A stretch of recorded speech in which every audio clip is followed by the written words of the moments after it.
السلام علیکم ورحمۃ اللہ وبرکاتہ۔ اعوذ باللہ السمیع العلیم من الشیطان الرجیم، بسم اللہ الرحمن الرحیم۔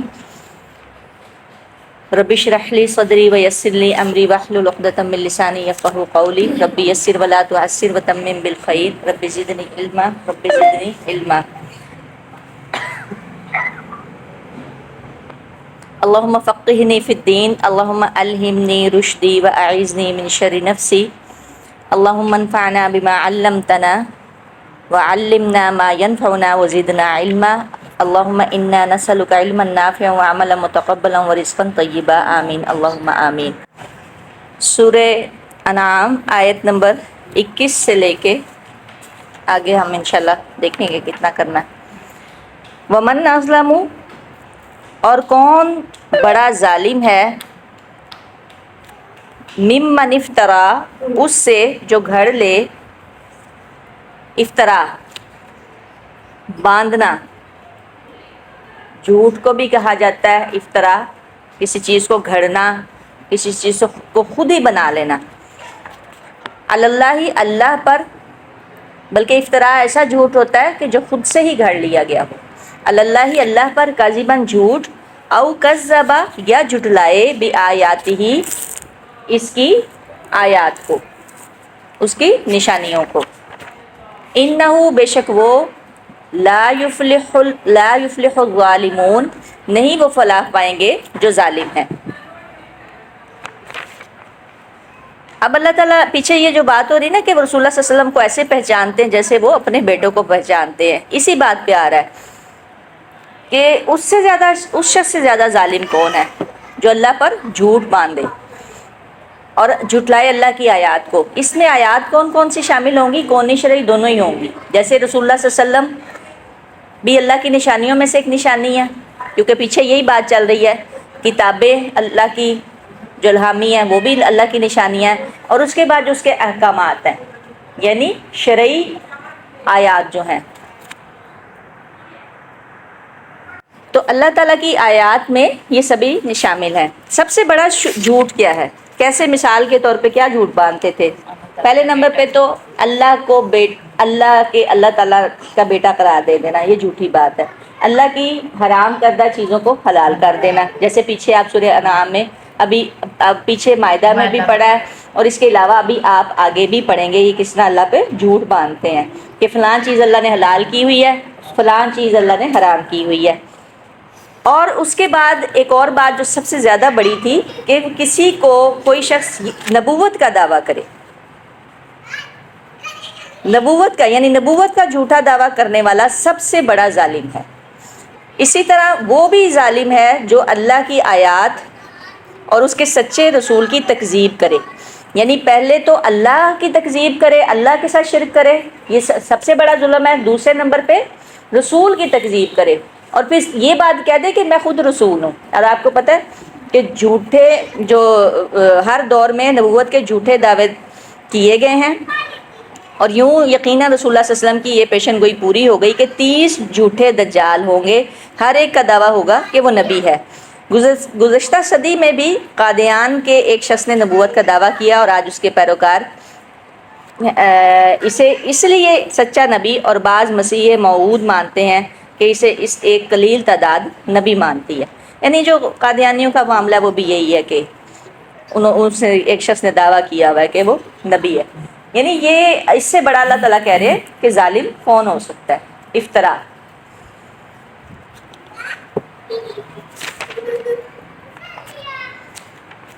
اچھا، بلکہ ایک جگہ پہ اور بھی ایک حدیث آتی کہ من کذب علیہ متعمدا فلیتبوأ مقعدہ من النار، کہ آدمی کے جھوٹا ہونے کے لیے یہی جس کسی نے رسول اللہ صلی اللہ علیہ وسلم کی طرف کوئی جھوٹی بات منسوب کی، یعنی ایسے کوئی حدیث لی اور اس نے کہا کہ یہ رسول اللہ صلی اللہ علیہ وسلم نے بیان کیا، نیچے کچھ حدیث لکھ دی کہ حدیث رسول، وہ اپنا ٹھکانہ آگ میں بنا لے۔ تو یہ اللہ پہ جھوٹ ہے، اور اس کے بعد رسول اللہ صلی اللہ علیہ وسلم پہ جھوٹ، اور آیات ہی میں کون سی چیزیں آ جائیں گی؟ اس کا رسول آ جائیں گے، رسول اللہ صلی اللہ علیہ وسلم آ جائیں گے، کتابیں آ جائیں گی، اور اس کے جو کتابوں میں احکامات ہیں وہ سب چیزیں آ جائیں گی۔ یعنی ایک آیت میں اس کی اتنی بنتی ہے تفسیر۔ انہو بے شک وہ، لا یفلح الظالمون بے شک وہ نہیں فلاح پائیں گے ظالم جو ظالم ہیں وہ کامیاب نہیں ہوں گے. وَيَوْمَ نَحْشُرُهُمْ اور جس دن ہم اکٹھا کریں گے ان کو. اب دیکھیں میدان حشر کا جو ہے نا وہ ایک نقشہ کھینچا جا رہا ہے. جمیعاً سب کے سب. ثم پھر نقول ہم کہیں گے. اچھا یہ جو ثم ہے نا یہ ایسے ہی نہیں آ گیا. یہ ثم ایک بڑی مدت تک کے لیے انتظار کرنا پڑے گا. ابھی میں اس کو بیان کرتی ہوں. اس ثم پہ آپ غور کیجئے گا. ثم پھر نقول ہم کہیں گے للذین ان سے جنہوں نے اشرکوا شرک کیا. این شرکاؤکم کہاں ہیں شریک تمہارے. الذین وہ جو کنتم تھے تم تزعمون جن کے بارے میں تم زوم رکھتے دعویٰ کرتے. زوم ہوتا ہے نا کسی چیز کا کہ جن کے بارے میں تم دعویٰ کرتے. پہلے نمبر پہ تو میں اس کو تھوڑا سا کروں بیان کہ یہ جو ثم کے بارے میں آیا. رسول اللہ صلی اللہ علیہ وسلم کی ایک حدیث آتی ہے کہ سب سے بڑی امتحان گاہ میں اول تو ایک عرصہ دراز ایسا گزرے گا کہ امتحان ہی شروع نہیں ہوگا. بلکہ میں یہاں سے بیان کروں کہ تمام انبیاء کھڑے ہوں گے امتحان. تمام انسانوں کے ساتھ انبیاء بھی ساتھ میں ویٹ مطلب انتظار میں کھڑے ہوں گے کہ امتحان شروع ہو. پھر امتیں جو ہے نا الگ الگ گروہ بنا کے انبیاء علیہ السلام کے پاس جائیں گی کہ اللہ تعالیٰ سے آپ سفارش کریں کہ ہمارا امتحان لے لیں یا تو ہمیں جنت میں ڈال دیں یا دوزخ میں ڈال دیں. کیونکہ وہ بڑا سخت. یہ جو میں دعا پڑھی تھی نا اس دن اللہم انی اعوذ بک من ضیق الدنیا و ضیق یوم القیامہ. قیامت کی سختیاں دنیا کی تو جو سختیاں قیامت کی سختیاں کیا قیامت کے دن کی سے کیا سختیاں. 50,000 سال تک ہمیں کھڑا ہونا پڑے گا امتحان. اللہ کو اتنا غصہ ہوگا اللہ امتحان ہی نہیں لے گا. پہلے تو یہ ہوگا. پھر انبیاء علیہ السلام تمام انبیاء کے پاس جا کے پھر لاسٹ میں رسول اللہ صلی اللہ علیہ وسلم کے پاس جائیں گے کہ آپ اللہ سے درخواست کریں. پھر رسول اللہ صلی اللہ علیہ وسلم تقریباً میں اس کو مفہوم بیان کر دوں ایگزیکٹ مجھے بھی نہیں یاد ہے کہ تقریباً 3 دن 3 راتیں یا 3 دن تک راتیں تو نہیں اس وقت 3 دن تک جو ہے وہ اللہ کے نبی سجدے میں پڑے رہیں گے اور التجا کریں گے یا اللہ آپ امتحان لے لیجیے اپنے بندوں کا. پھر اس کے بعد آتا ہے ایک عرصہ ایک دراز گزرے گا کہ امتحان شروع ہی نہ ہوگا. یہاں تک کہ لوگ یہ تمنا کرنے لگیں گے کہ کسی طرح امتحان اور حساب جلد شروع ہو جائے اور انجام کچھ بھی ہو.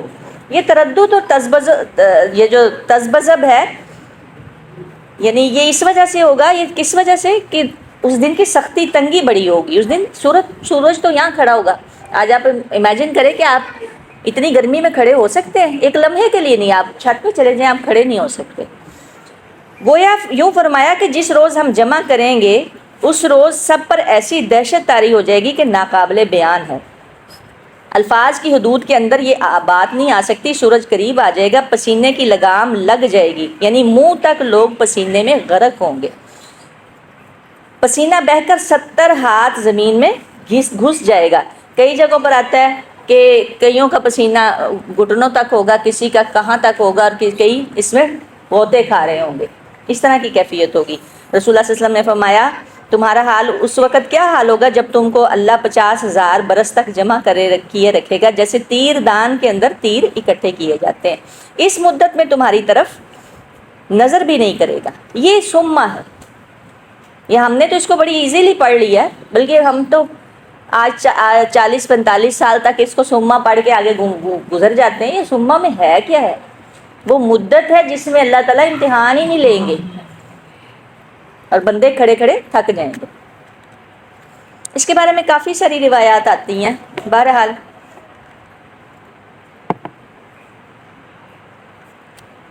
اچھا ثم نقول پھر ہم کہیں گے اس ایک وقت گزرنے کے بعد جب اللہ تعالیٰ امتحان شروع کریں گے. پھر اللہ کے نبی جو سجدے میں گریں گے پھر اللہ کو ترس آئے گا پھر اللہ تعالیٰ اپنی مخلوق کا امتحان شروع کریں گے. اچھا میں ایک اور بات بتا دوں کہ امتحان یہاں پر کیا ہے کہ سب سے پہلے کس کا امتحان ہوگا. مومنین کا ایمان والوں کا. اچھا اور ایک اور بھی مزے کی بات بتاؤں جو میں اس کو کہ مومنوں کے لیے وہ دن سخت نہیں ہوگا. کبھی وہ نور کے ممبروں پہ ہوں گے کبھی عرش الہی کے سائے تلے ہوں گے جس دن، کبھی حوض کوثر پہ ہوں گے، کبھی کہاں ہوں گے۔ اور بلکہ اس کے بارے میں آتا ہے کہ میں نے ایک اس میں لکھا بھی تھا کہ مومن کا جو حساب کتاب جب شروع ہوگا نا تو وہ ایسے ہی ہوگا جیسے فرض نماز، جتنی فرض نماز آپ پڑھتے ہیں نا اتنا ہی اس کے مطابق ہوگا۔ یعنی جو اللہ تعالیٰ کے مقرب اور نیک بندے ہیں، کبھی عرش الہی پہ کے نیچے ہوں گے، کبھی نور کے ممبروں پہ ہوں گے، کبھی کہیں حوض کوثر پہ ہوں گے، یعنی صالحین نیک لوگوں کے ساتھ ہوں گے۔ اسی لیے تو انبیاء علیہ السلام نے یہ دعائیں مانگی تھی کہ اللہ تعالیٰ ہمیں صالحین میں سے یوسف علیہ السلام کی جو دعا آتی ہے یا انبیاء کی دعائیں آتی ہیں، وہ انبیاء نیک لوگوں کا ساتھ چاہتے تھے۔ تو اس لیے آپ بھی کوشش کیا کریں، یہ دعا کیا کریں، اللہ ہمیں صالحین میں سے کر دے، ان کا ساتھ دے دے، تاکہ ہم ان کے ساتھ ساتھ قیامت والے دن ہوں۔ پھر کیسا دن ہوگا؟ پھر میں تو نہیں یہ بات کہہ سکتی کیونکہ وہ تو اس کی تو ہولناکی بہت زیادہ ہوگی، لیکن کہا جاتا ہے کہ ایمان والوں کو کوئی خوف نہیں ہوگا۔ آگے اللہ ہی بہتر جانتا ہے کہ کیا بنے گی کیا نہیں بنے گی، کیونکہ ایک جگہ یہ بھی آتا ہے کہ تمام پیغمبر نفسی کر رہے ہوں گے۔ پیغمبر عیسیٰ علیہ السلام کہیں گے یا اللہ میں تجھ سے تیری اپنی ماں مریم کا بھی واسطہ ہے، مجھے جنت میں ڈال دے بس۔ پیغمبر یہ باتیں کر رہے ہوں گے، لاڈلے پیغمبر عیسیٰ علیہ السلام جن کے بارے میں اللہ تعالیٰ اولو العزم پیغمبر، ایک پیغمبر جو ہیں رسول اللہ صلی اللہ علیہ وسلم، وہ اپنی امت کے لیے کھڑے ہوں گے۔ تو اس طرح کی چیزیں ہیں۔ تو یہ سما پھر نقولو ہم کہیں گے للذین ان لوگوں سے اشرکو جنہوں نے شرک کیا، این شرکاؤکم، اب پوچھا جائے گا ہاں بھی بتاؤ کہاں ہے تمہارے شریک، الذین وہ جو کنتم جن کے بارے میں تم زوم کیا کرتے تھے، جن کے بارے میں تم جھگڑا کرتے تھے، جب بھی تو کوئی تمہیں کہتا تھا کہ تم اللہ کے ساتھ شرک نہ کرو، کوئی تمہاری بگڑی بنانے والا نہیں ہے، کوئی داتا نہیں ہے، کوئی گنج بخش نہیں ہے، کوئی غوث نہیں ہے، کوئی یعنی مشکل کشا نہیں ہے، صرف الہ ہی ہے، تو تم جھگڑتے تھے اور آگے سے باتیں بناتے تھے۔ اب اللہ تعالیٰ ان سے یہ سوال کریں گے، پھر لم تکن نہیں ہوگا فتنتہم عذر ان کا۔ اب فتنہ کئی چیزوں کے لیے استعمال ہوا ہے، آزمائش کے لیے بھی استعمال ہوا ہے، مصیبت کے لیے بھی پیچھے ہم پڑھ چکے ہیں، کفر کے لیے بھی فتنہ ہے، اور عذاب کے لیے بھی ایک جگہ پہ ہم نے پڑھا تھا فتنہ کہا گیا۔ یہاں پہ فتنہ کا کیا معنی ہے؟ یہاں پہ فتنہ سے مراد ہوگا ان کا بہانہ، ان کا جھوٹا جواب، ان کی حجت۔ یہاں پہ فتنہ کے معنی حجت اور ایک معنی معذرت کے بھی کیے گئے ہیں۔ ان کا نہیں ہوگا عذر ان کا، یعنی ان کی کوئی معذرت نہیں ہوگی، یعنی ان سے کسی قسم کا جھوٹا جواب ان کا قبول نہیں کیا جائے گا۔ الا مگر ان قالو یہ کہ وہ کہیں گے واللہ اللہ کی قسم ربنا جو رب ہے ہمارا، ما کننا مشرکین نہ تھے ہم شرک کرنے والے۔ یعنی وہاں پہ بھی وہ کیا کہیں گے کہ وہاں پہ بھی جا کے جھوٹ بولیں گے اور قسم اٹھا لیں گے کہ ہم یعنی شرک کرنے والے نہیں تھے۔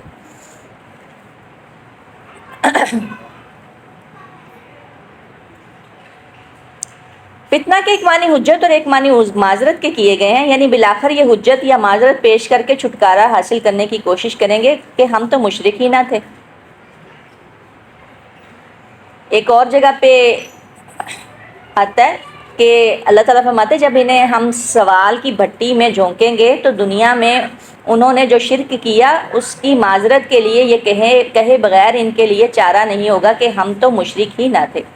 یہاں یہ اشکال پیش نہ آئے کہ وہاں تو انسانوں کے ہاتھ پیر گواہی دیں۔ اب مسئلہ یہ ہے کہ اب پھر آگے کیا ہوگا کہ یہ تو اس لیے وہاں پہ بھی جھوٹ سے باز نہیں آئیں گے، وہاں پہ بھی جھوٹ بولیں گے۔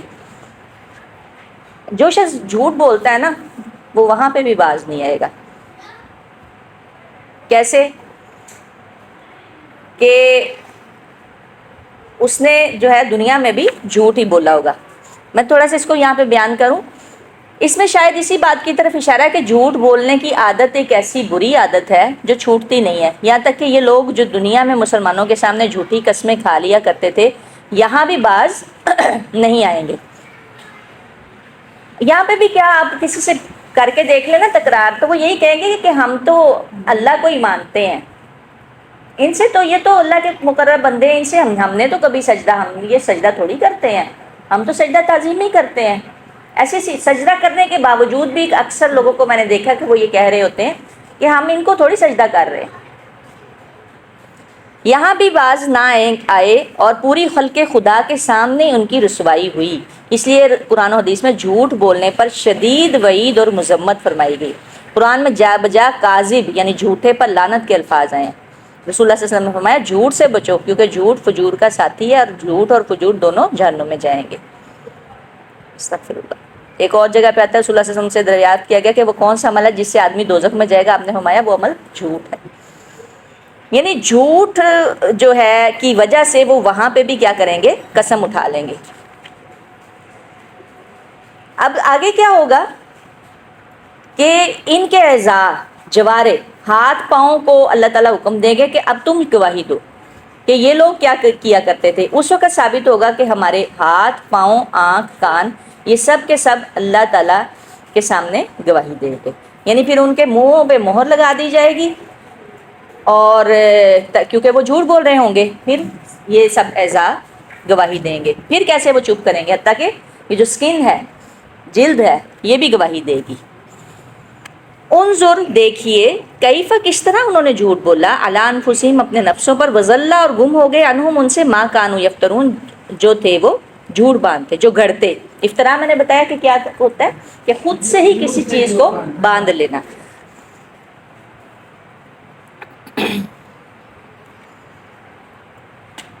لیکن وہاں پر جھوٹ کا کوئی فائدہ نہیں ہوگا. جس طرح بعض دفعہ دنیا میں انسان ایسا محسوس کرتا ہے، اسی طرح ان کے معبودان باطل بھی جن کو وہ اللہ کا شریک، اپنا حمایتی اور مددگار سفارشی سمجھتے تھے، غائب ہو جائیں گے اور وہاں ان پر شرکاء کی حقیقت واضح ہو جائے گی، یعنی جن کو وہ شریک ٹھہراتے تھے.